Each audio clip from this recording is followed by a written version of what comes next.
Before we head on out, I'll just throw this big picture scenario question out, because in less than a span of a year, we could go back to post spring and the transfer portal approach of this program.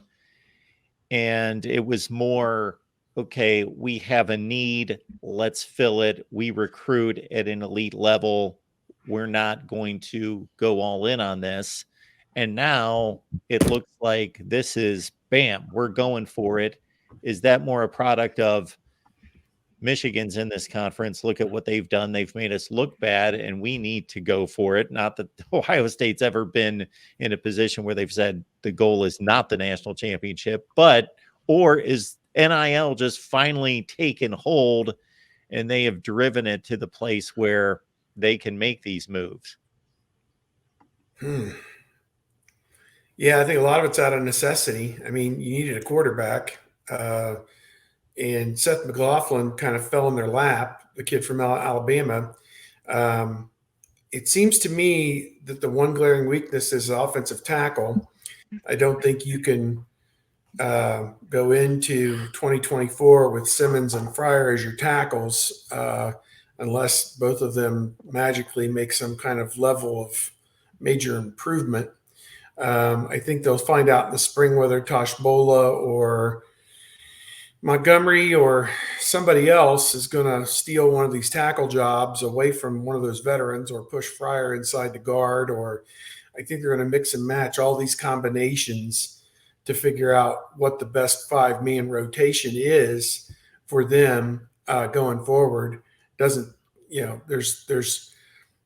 there's a lot of evidence there to point to why it should never be put back out there the way it was in 2023. So they could be in the portal after spring football like they were last year looking for a tackle. And, got to find one better than Josh Simmons this time around, I think, in the portal if one exists. So I don't know. That's going to be interesting. And I guess the hope is that you bring along one of those young guys, or that those older guys magically become better somehow, from have the best year of improvement from one year to the next that anybody's ever had, because otherwise, the results, aren't going to look a whole lot different. But I don't know. Then again, the rest of the offense ought to be pretty good. So, but yeah, I think their approach to the portal has been pretty logical to me. Positions where they needed help, you lose 3 running backs and you went out and got one, Quinshon Judkins from Ole Miss, and we'll see how he pans out. Had 2 pretty good years at Ole Miss. So they're filling needs, and that's a good thing, I think. Yeah, I think that Day is feeling the pressure. I mean, it doesn't help that team up north, your biggest rival, goes out and temporarily wins the national championship, and your team, despite all of its issues, probably played them the best out of anybody over the course of the year. And you see them have a celebration at the end of the year, and you're left wondering. And I do think, to Steve's point, NIL is kind of figured out to a little bit. I mean, of course, as soon as you figure it out, it's like Facebook. We're just going to change the algorithm on you, and you're not going to know how it works anymore. But there are a lot of forces in play. And even though you had, Ross Bjork come out and extol the virtues and everything of Ryan Day, I think that even if it's subconsciously, that you don't have your guy in there anymore. Gene Smith, who was instrumental in Urban Meyer handing the game controller over to Ryan Day, will no longer be there.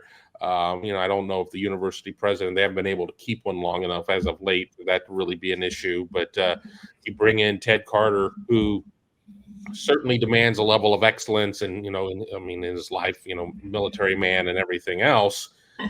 I think you do feel that your flank is exposed a little bit. And if, we're going to try and institute these things over the next 3 years. No, you're going to institute these things over the next 3 weeks, because it's clobbering time now. It's clobbering time.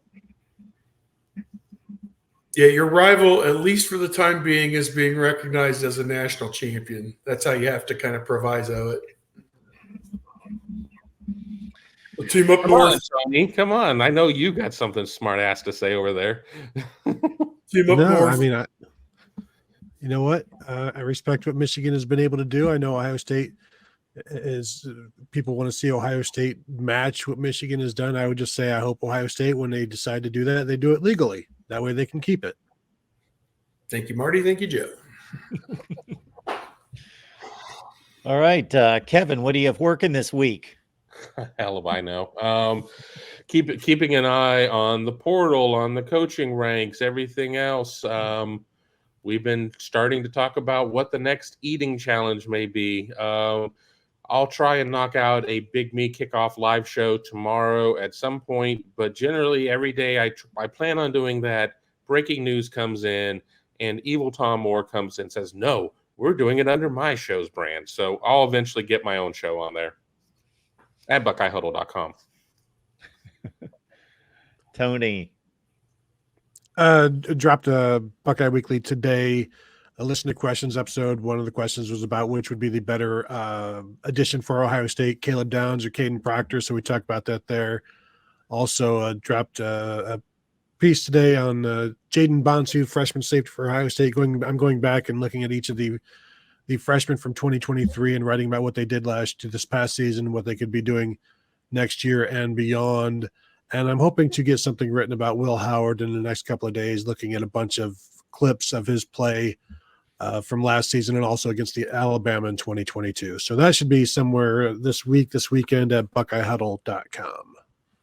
I enjoy those, Tony. I think you scared a lot of Buckeye fans with that first ream of clips of Will Howard throwing 3 picks against Oklahoma State or whatever it was. You know, I love your pulled some tweets, stuff. These are all the bad throws Will Howard has ever made his entire life back to when he was 9 years old. You're a bulldog. I don't know how you do it. I was just pulling just the dropbacks last night, and it's not all good. And like when I did this last year, and people were seeing like Josh Simmons give up a sack, or Victor Cutler, get out, or Davidson Igbinosun got trashed by some fans, and it's like these are not highlights. These are clips of what they were doing every single time they were targeted, or every single time they drop back, or this is a run. So it's not highlights. It's just actual clips of reality.